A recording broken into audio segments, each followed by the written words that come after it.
दोस्तों, इस वीडियो में मैं आपको CS201 के फाइनल टर्म के ऑब्जेक्टिव पेपर की प्रिपरेशन करवाऊंगा।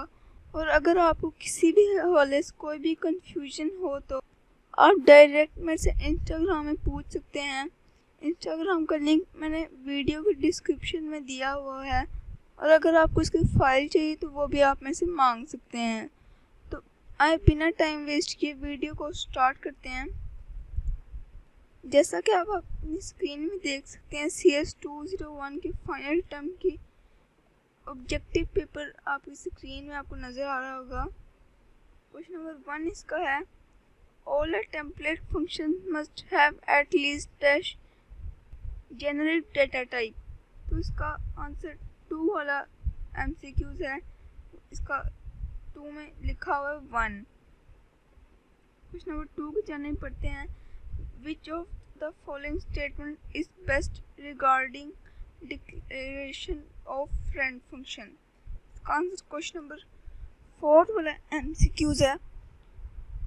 4 वाला MCQs में है, it can be declared anywhere is in class as these are not affected by the public and private keywords। आप अपनी स्क्रीन में इसका स्क्रीनशॉट भी ले सकते हैं ताकि डिटेल में आप बाद में सही तरह पढ़ सकें। क्वेश्चन नंबर 3 जाने पड़ते हैं, which one of the following is the declaration of overloaded pre increment operator implemented as member function. इसका 3 वाला MCQ है। 3 वाले MCQ में है, class name operator $0। Question number 4 की जाने पड़ते हैं, class is user defined dash. इसका पहले वाला MCQs है जिसमें डेटा टाइप है। क्वेश्चन नंबर 5 की जाने पड़ते हैं। क्वेश्चन नंबर 5 में है, how many byte will the pointer inter int ptr of type int move in the following statement int ptr plus is equal to 3। तो इसका आंसर 3 वाला MCQs है जिसमें 12 बाइट्स हैं।